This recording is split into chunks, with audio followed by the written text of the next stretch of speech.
చిత్తూరు జిల్లాలో జరిగిన Andhra Pradesh working journalist federation APWJF 4వ మహాసభ ఘనంగా ముగిసింది. చిత్తూరు జిల్లా పరిషత్ సమావేశ మందిరంలో నిర్వహించిన ఈ సమావేశానికి ముఖ్య అతిథిగా హాజరైన రాష్ట్ర రవాణా శాఖ మంత్రి మండిపల్లి రాంప్రసాద్ రెడ్డి పాత్రికేయుల సంక్షేమం పట్ల ప్రభుత్వ సంకల్పాన్ని మరోసారి వ్యక్తం చేశారు.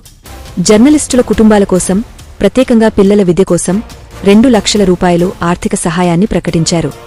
ఈ సమావేశంలో చిత్తూరు జిల్లా collector Sumit Kumar, Puthalapattu MLA Gurajala Jaganmohan, Chittoor MP K. Muralimohan పాల్గొన్నారు. కలెక్టర్ మాట్లాడుతూ జర్నలిస్టుల అభివృద్ధికి జిల్లా యంత్రాంగం తోడుగా నిలుస్తుందని చెప్పారు. ఎమ్మెల్యే జగన్మోహన్ పాత్రికేయుల సమాచార విప్లవంలో కీలక పాత్రను కొనియాడారు. ఈ మహాసభ జర్నలిస్టులకు నూతన ఉత్తేజాన్ని ఇచ్చింది. జగన్మోహన్ గారికి, మురళీ గారికి, సికే రామయ్య గారికి, అలాగే ఎంతో ఉద్యోగులు పాత్రికేయ సమాజంలో అనే విధంగా ఒక సాంప్రదాయాన్ని అలవర్చుకొని రాబోయే కాలంలో కూడా అందరికీ తెలుసు, కార్గిల్ యుద్ధం జరిగితే ఎక్కడ కార్గిల్, ఎక్కడ మన ప్రాంతంలో ఫోటోలతో సహా బయటకు వచ్చినాయంటే అక్కడ ప్రాణాలు పోగొట్టుకొని ఆ రోజు ఇక్కడికి సమాచారాన్ని సేకరించి పంపింది ఒక పాత్రికేయ మిత్రుడే. అలాగే డబ్ల్యూటీసీ ట్రేడ్ సెంటర్ లో అప్పుడు అక్కడ బ్యాచ్ జరిగితే అది తీసుకొచ్చింది కూడా ఒక పాత్రికేయులే.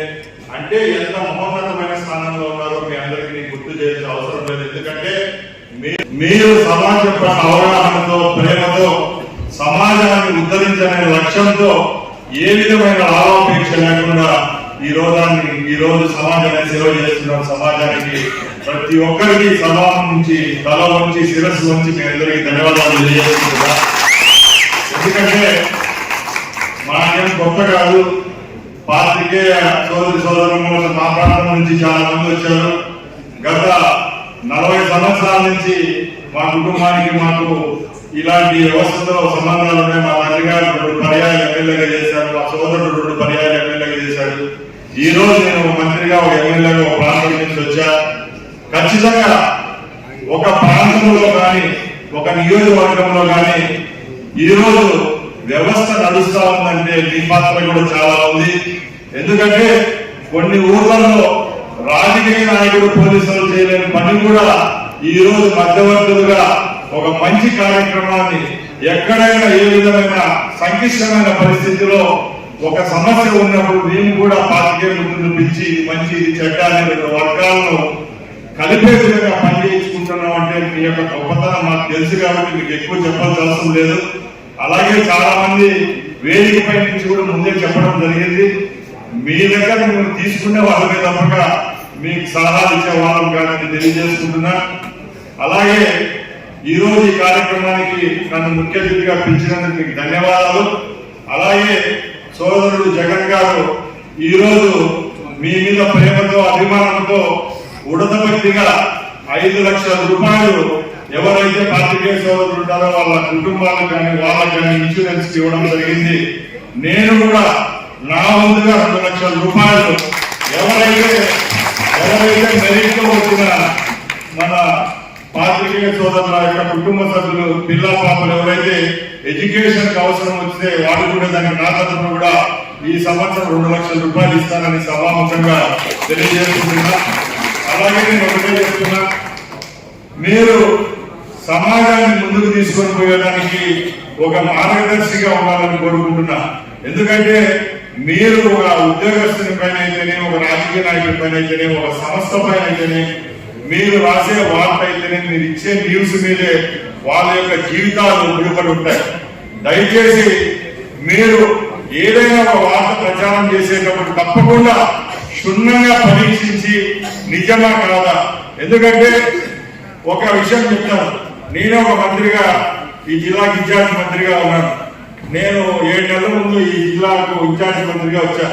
గత 1-2 నెలలు జగన్ గారు చెప్పారు ఒక పత్రికలో ఒక విషయం మీద 40 కోట్లు 50 కోట్లు రాశారని. నేను కూడా ఒక చేదు ఘటనలు జరుగుతుంటాయి. గత నెల రోజుల ముందు ఒక పుంగనూరులో ఘటన జరిగితే మా తెలుగుదేశం పార్టీ కార్యకర్త చనిపోతే అక్కడికి మా ఎమ్మెల్యేలు అయితేనే, నేనైతే అందరం వెళ్ళడం జరిగింది. ఈ మాధ్యమానికి అయితేనే, మీ మీడియాకి అయితేనే మంచి పేరు వస్తుంది కాబట్టి తప్పకుండా, అంటే నేను ఏదో ఇక్కడి నుంచి చెప్పాలనుకోలేదు. ఎందుకంటే ఇప్పుడు దాడులు అంటున్నాం, మీడియా పైన దాడులు జరుగుతున్నాయి. మీడియా పైన దాడులు జరుగుతుంటే ఎక్కువగా ఖండిస్తాను. ఇది పక్షాలలో రాజకీయ పక్షాలు ముందున్నామని మీకు సభాముఖంగా తెలియజేసుకుంటున్నాం. ఎందుకంటే ఆ నైతిక బాధ్యత, ఆ నైతికత రాజకీయ నాయకులకే ఉంటుంది. ఈ రోజు పరిపాలించే మాకే ఉంటుంది. కాబట్టి తప్పకుండా ప్రజల పక్షాన మేము పనిచేస్తున్నాం, మీరు కూడా మాతో పాటు ప్రజల కోసం పనిచేస్తున్నారు. కాబట్టి తప్పకుండా ప్రజాస్వామ్యంలో 4వ స్తంభం ఏదైతే మీ మీడియా ఉందో దాన్ని కట్టుబడి కాపాడుకునేదానికి మనందరం పనిచేద్దాం. సమాజ శ్రేయస్సు కోసమే మీ పని మా పని తెలియజేసుకుంటూ ఈ మహోన్నతమైన అవకాశాన్ని కల్పించిన పెద్దలందరికీ ఎవరైతే వేదికపై నుంచి ప్రసంగాలు చేశారో వాళ్ళు చెప్పిన దాంట్లో 100% కరెక్ట్ ఉంది. కాబట్టి రాబోయే రోజుల్లో మంచి సమాజాన్ని నిర్మించుకునేదానికి ప్రతి ఒక్కరూ పనిచేద్దామని తెలియజేసుకుంటూ, అలాగే ఈ ప్రభుత్వాన్ని ఈ రోజు ఏలుతున్నది గౌరవనీయులు పెద్దలు చంద్రబాబు నాయుడు గారు. ఆయన ముఖ్యమంత్రి అయిన తర్వాత ఏవైతే హామీలు పత్రిక సోదరులు ఎవరైతే మీడియా సోదరులు ఉన్నారో వాళ్ళకు గృహాల కల్పనలు అయితేనే, హెల్త్ ఇన్సూరెన్స్ విషయంలోనైతేనే, రేపు రాబోయే కాలంలో దాడులు జరిగితే తీసుకొచ్చే చట్టాల విషయంలోనైతేనే ఈ కూటమి ప్రభుత్వం చిత్తశుద్ధితో ఉంది. రాబోయే కాలంలో కూడా మా ముఖ్యమంత్రి గారితో అయితేనే, అలాగే పైన అధికారులతో సంప్రదింపులు జరిపి మీ తరఫున పోరాడడానికి మా శాసనసభ్యులు అయితే ఇన్ఛార్జ్ మంత్రిగా నేను వెన్ను ఉండి నడిపిస్తానని తెలియజేసుకుంటూ సెలవు తీసుకుంటున్నా. జై హింద్. ఇలాంటి మరిన్ని అప్డేట్స్ కోసం న్యూస్ నో ఛానల్ని సబ్స్క్రైబ్ చేయండి. లైక్, షేర్ అండ్ కామెంట్ చేయడం మర్చిపోవద్దు. జై హింద్.